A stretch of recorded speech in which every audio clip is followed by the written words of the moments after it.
Welcome to the Virginia Beach Open, the second stop of the 3-event series in the 2015 NXL season.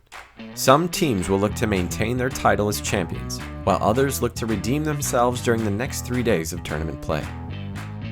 As teams come wandering in to walk the field layouts and sign into registration, the vendors were hard at work setting up booths and displays for their product lines.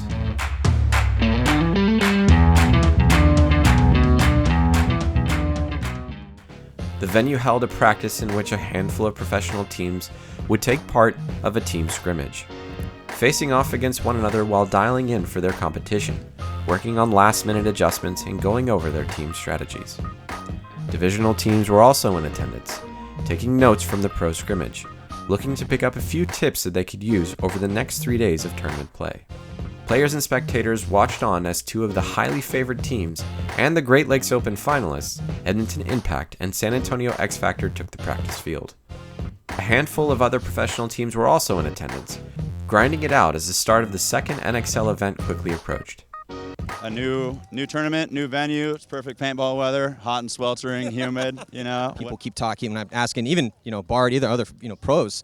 Who do you see as the favorites here? They keep mentioning Dynasty. Of course, that's always going to come up. You guys are the most successful team ever to play the game. Who on your team has really been stepping up in practice? Who looks the best? Brandon Short, Alex Fragi, Kyle Spica, Dalton Vanderbilt, Blake Yarber. Those are all all-star guys. I'd expect all those guys to come out firing. Not just expected, but I'm relying on that. Well, best of luck, Yosh. We'll let you get going here and get out of this sweltering humidity. But, yeah, man, I can't wait to see it. So, man, Dynasty, definitely one of the favorites here at Virginia Beach Open. Thanks, man. To start the Friday Division III preliminary coverage, we have a newly rebuilt Houston Hate taking on Category 5. The teams came out hungry, scoring back-and-forth points throughout the entire match.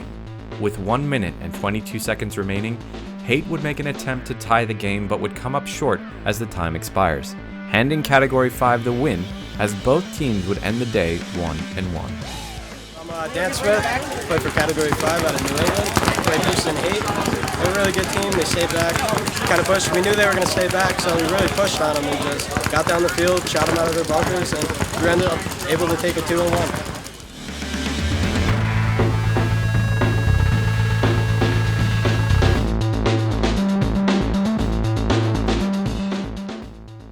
In our second featured Division III match, we have the returning Great Lakes Open champions DZ All-Stars taking on the New Jersey Jesters Red. Both teams would enter the match with an 0-1 record and looking to finish the day with a win. The Jesters attempt to make it deep in the snake, but the off-the-break shooting of DZ All-Stars would not allow it. The DZ All-Stars go on to take a 3-2 lead as the Jesters fight to come back but come up short. The Jesters fall to an 0-2 record for the day, and the DZ All-Stars finish 1-1. Got done playing the New Jersey Jesters. We went up 2 quick points on them, and then they fought back, gave us a hard-fought match, tying it, and then we scored 1 more point on them, and we were able to hold them off. It was a hard-fought battle, and they're a good team.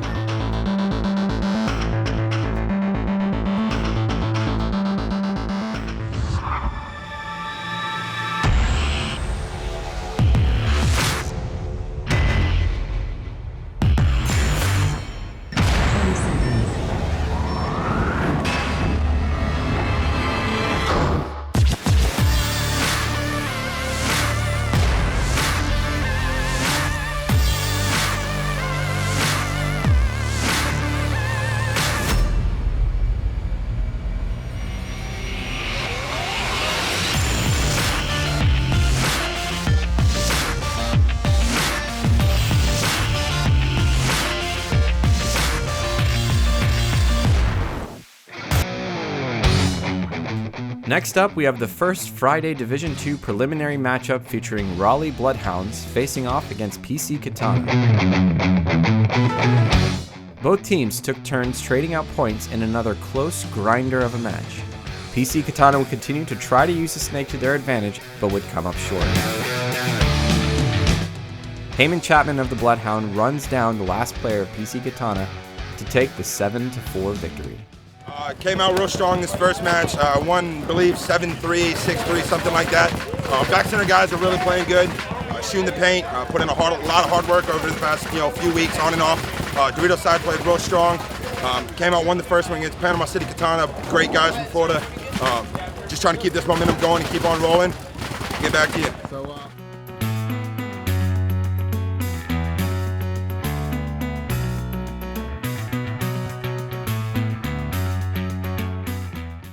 In our second matchup, we have Absolute Chaos taking on the Great Lakes Open champions, Aeros Salt Factory. Aeros Salt Factory looks stronger than ever, dominating Absolute Chaos on every side of the field. The off-the-break shooting of Aeros Salt's Lance Leonard was on point as he repeatedly shot out the opposing team's Snake player. Aeros Salt's consistent play would prove to be too much for Absolute Chaos, and the match would end in a 5-0 victory in favor of the defending champs. My name is Walker. I play for Aeros Salt Factory out of Minnesota. We just played Absolute Chaos, 5-0'd them. It's hot out here. The last point, they came up the gut pretty hard on us. I had a couple guys shoot that X right in the center. We call it Zulu. But yeah, they came snake hard a couple times. We shut it down, and then we got the W.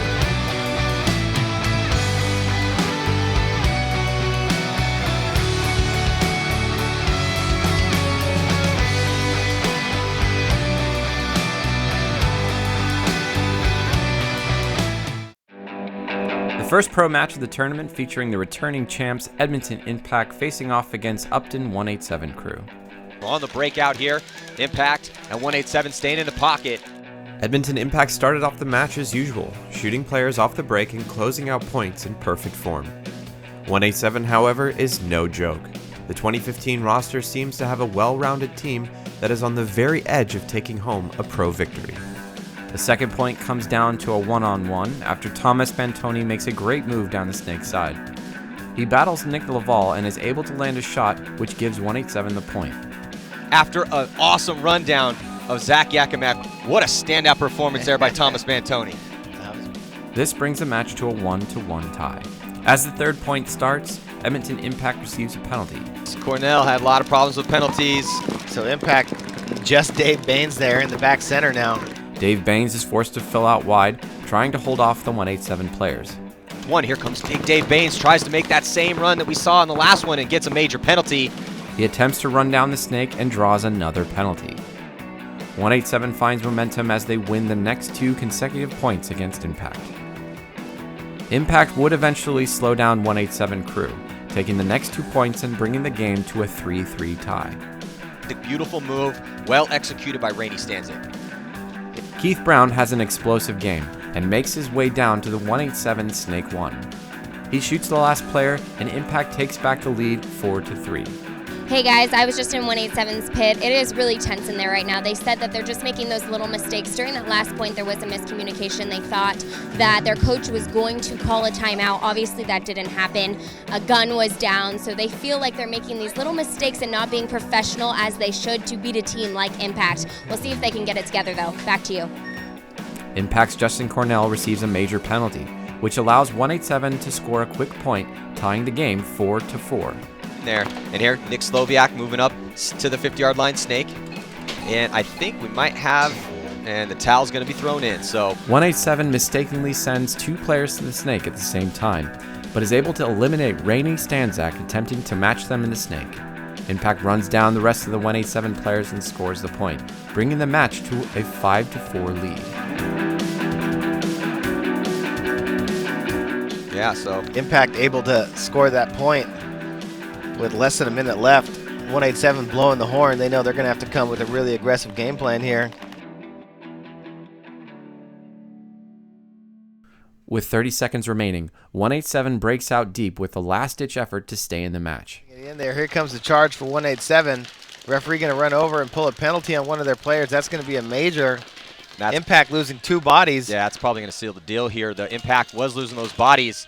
Still desperation push. Here comes Mantoni. Runs right past Rabikoff. Stabs the last player to hit the buzzer.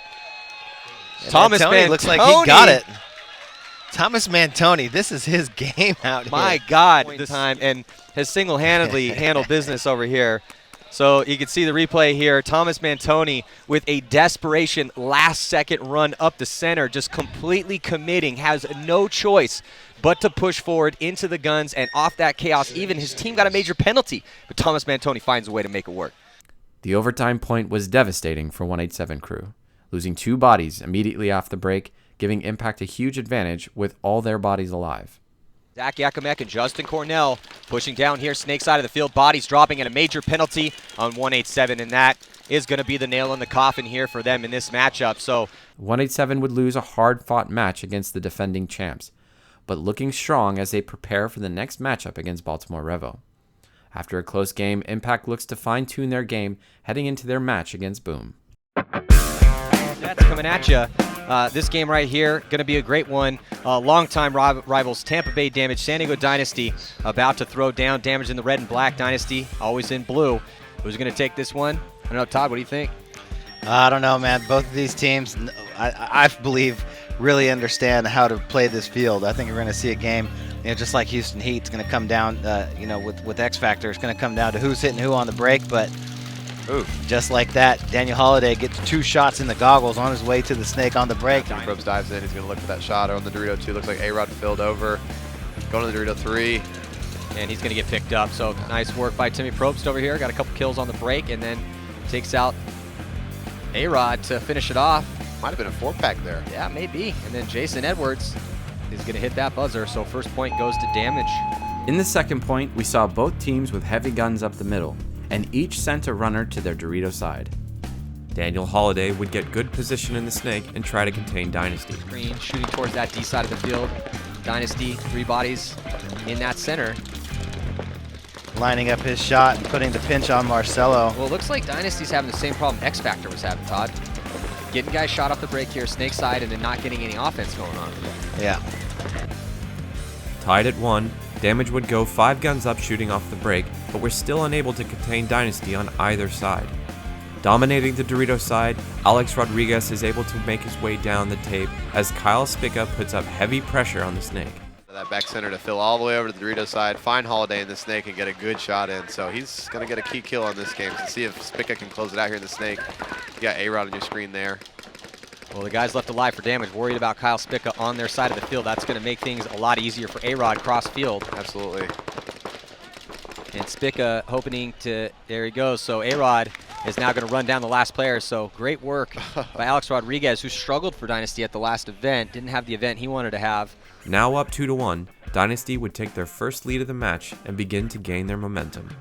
Dynasty, with 4 guns up, would make a couple early kills off the break and able to control the field.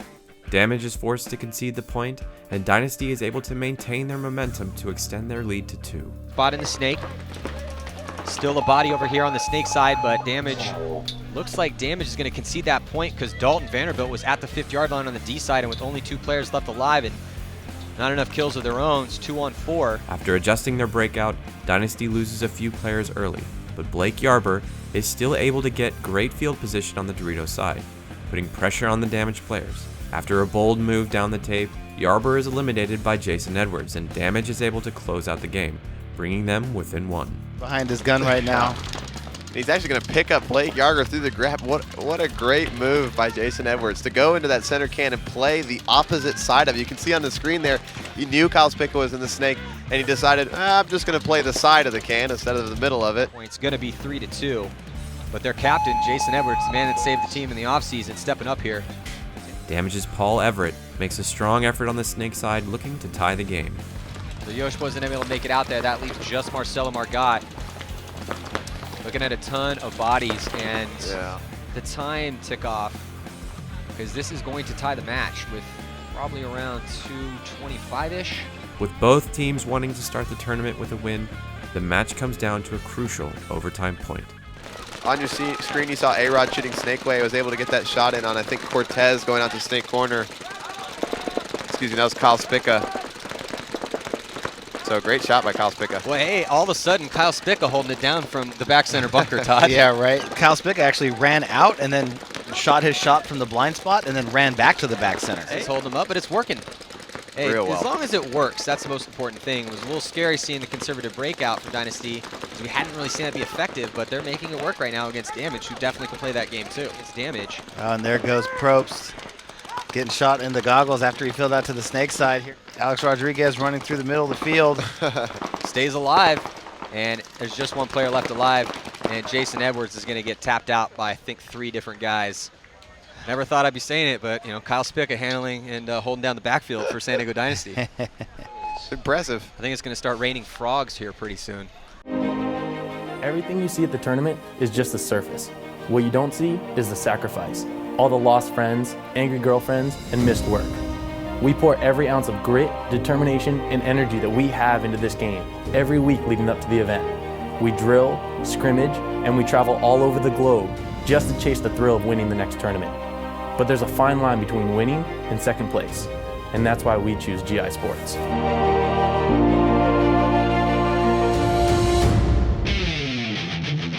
Our third and final Friday professional match features the consistently dominant and heavily favored Houston Heat taking on the young professional team AC Dallas, coached by Greg Pauly in the fight for the Texas bragging rights. The match starts with an early push by AC as Heat starts to lose bodies. John Jackson makes his way up the middle as Nico Hyde stomps down the Dorito side to finish off the point, giving AC Dallas an early 1-point lead against Heat. East side to win that first point for AC Dallas. Yeah, Mishka took a couple extra little bonus balls right there at the end, too. In the second point, AC takes an early body lead against Heat, while Nathan Roberts and Matt Jackson utilize the open snake, making their way down and taking out the last players for Houston Heat to take a quick 2-0 lead. As the third point begins, AC Dallas loses Nathan Roberts on the snake, but Matt Jackson would match the kill and shoot out Houston Heat's Thomas Taylor. Houston Heat player going to the corner, Thomas Taylor. But AC Dallas losing a body too, so it looks like a 4-on-4. Yeah, Thomas Taylor taking the walk-in shot, trying to get out wide here. Heat loses 2 bodies as AC Dallas locks down the field, forcing Heat to concede the point, extending AC's lead to 3. Boy, and Fedorov might have caught one, yeah, he did. And they also lose Mishka too, so all of a sudden, 2 of their stars get shot out of their bunkers, and that allows Matt Jackson to just glide right into the snake. Nobody behind Jackson, though. He's still alive in there. Yernikov dies out of the snake side corner, so it's just Sergey as he gets up to go. Well, Heat coming in flat here against AC Dallas. Houston Heat down by 3. They decide to switch up their line in hopes to create a better outcome and put a point on the board. So Heat's going to send a different squad out there and see if they can get it done. On the breakout, lose another one, though. Ryan Smith comes off early. Oh, that's no loader. Nico Hyde's carrying his loader in his hand. That's never a good sign. With an equipment malfunction, Nico Hyde of AC Dallas makes it to the opponent Doritos side tower and attempts to make a run to take out the players of Houston Heat. Oh, he's going. Oh, and Nico Hyde attempts the run with no loader with just balls in his gun. Incredibly frustrated that it didn't turn out his way, but he's already on their side of the field. He takes off and has 1 ball to make that shot and wasn't able to do it. With AC Dallas up 3-1, Heat knows they have some catching up to do if they want to contend in this match. AC breaks out wide to the snake without losing any bodies early as they shoot 2 players from Heat, when suddenly they receive a penalty from the Dorito side. Well, it looks like a penalty on AC Dallas over there on the D side. It's going to take a couple bodies off, just a minor though. So squandering their opportunity to go up yet another point here in Houston Heat. And those are the things that, if they end up losing this game, are going to haunt them. The next point, we see Ryan Moorhead racing down the Dorito side as he shoots 3 players from AC, finishing out the point and bringing the game to a tie at 3. Moorhead, and then creeping past the 50-yard line, looking for the last bodies. Monville then, things are getting slippery out here as the rain is starting to fall. But Moorhead runs down the last player, so Ryan Moorhead getting it done, D side. So here comes Ryan Moorhead, just going to drop the hammer down on the last player alive. And Ryan Moorhead, pretty much flawless point for him over there on the D side. Well, they really did their homework. They are shooting all kinds of bounce shots we didn't even know of. We just said we're going to go out there, play a lot tighter, work on killing their outside guys, and slow down the points a little bit. But they did their homework. They're playing real good. With nearly 5 minutes remaining in the match and the score tied at 3, AC avoids staying in the back center and makes a near synchronized move up the middle after eliminating 2 players from Houston Heat. AC can't make use of the body advantage as Heat is able to hold them off, allowing time to expire and bringing the match to overtime. Yeah, it looks like both teams are playing for an overtime. But yeah. Oh, here comes run down the highway. Chad Boucher stuffs the first one, and I think he's going to get the second one too. Doesn't get the second one, so thought he had the drop on him. Did the run the exact right way, ran right at the bunker, but got picked up. So I actually just figured out what happened over here on the snake side. When Chad made that move to bunker Brian, Chad got shot right as he bunkered Brian, but decided to, by TJ Danner from across the field, but decided to continue his run all the way over to the snake corner. That's why he didn't shoot Nathan when he got there. Oh, so the refs didn't pull a penalty. Nothing. Yeah. Nothing. Yeah, and that's what TJ was screaming his Well, head here, up. we're looking at from that side, so let's see if we see a hit on. There it is. Yeah, was there a hit on his pack? On his pack and on his leg, right there. Yeah, See I that? think the hit on his leg came. That was very early. That was right as he crossed this spot. Oh, this is going to be a good angle. Yeah, so we see there's Chad Boucher. He launches. Don't see the hit on the leg yet. Still don't see the hit on his leg. There's the hit on his pack. There's the hit on his leg. Yep. Yeah. So he didn't take a shot. He did continue his forward progression, and he got shot kind of late. You know, maybe two steps from the bunker. That was right then. As long as he doesn't shoot Nathan, then all's clean. I totally agree. I think that's a good no call right there. I mean, he didn't pull the trigger. You see right about there as he takes a hit on the pack. He doesn't feel that one. Then he feels the one on his leg, and then he decides to not shoot. So yeah, that's not a bad play at all by Chad Boucher, because he did not feel that hit on the pack. No, absolutely not. Yeah, on the dead sprint like that. Yeah. The overtime point starts the same way as nearly every point did this match. AC makes it to the snake corner, while Heat loses a player early. Both not wanting to make a mistake in overtime, the point is slow, as the two teams see who will make the first mistake. The game opens up for AC Dallas on the snake side, when Matt Jackson comes over the top of the snake and eliminates Konstantin Fedorov and then bunkers out Thomas Taylor. Barytnikov over there alive in the wedge. Nathan's going to run down, dive into the snake. Maybe Barytnikov gets a shot in on him. Looking at Roberts here. here. Oh, boy. So last Barytnikov seconds here. gets blown away from across the field. Yeah, is Roberts. I don't know if Roberts knows that there's no bodies left, but he's got 3 players left alive. Yeah, but Roberts waves his players, realizes the field has been cleared. They're going to quickly check each other out, make sure they're AC eliminates the last player from Houston Heat and would take the unexpected victory in overtime, 4-3. As they hug each other here, triumphant against Houston Heat. That sends Houston Heat 1-1. And AC Dallas got a smile over here on Omid's face. Comes out of the AC Dallas camp. And that is a huge win for AC Dallas, taking down a heavily favored Houston Heat. Close one against Houston Heat. Let's check out this replay. You see Fedorov just gets caught. So the legend, Konstantin Fedorov, gets caught on a head check and gives him a little 5. Let him know, hey, man, that was a great shot you just made on me in overtime to take the victory here, and that was the key kill. Because as soon as that happened, boom, runs down Thomas Taylor. They stitch each other up, and so Matt Jackson, beautiful work for him. He had a great day today. Our thinking for that whole last point was just let's play our game, let's take it to them, let's go far and make the moves that we have to do, because they're going to beat us if we sit back, so we got to take it to them. That was our whole thinking there.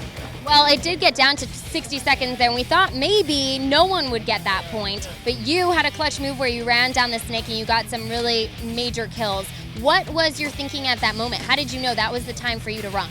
Well, I saw Fuzz right in front of me. I saw we hit the snake corner, so he was gone, and then I saw Fuzz trade with the snake, so I was like, I have the side to myself. So I just took off for it, and I know it was like, we had 30 seconds left, we're going to win if I do this, so I just did it.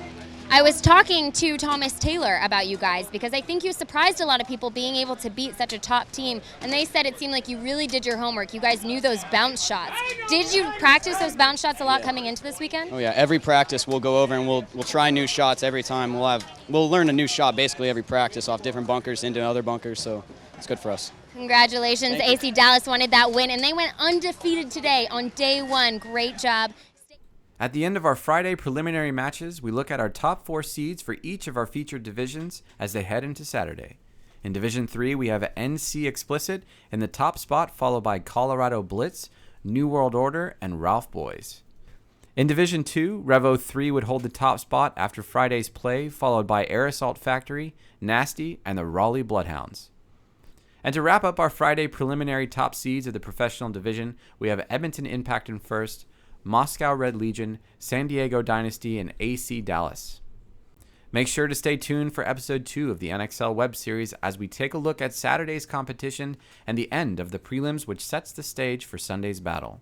Also, check out all the action during the last event of the NXL season taking place live at playnxl.com during the World Cup, October 16th through the 18th.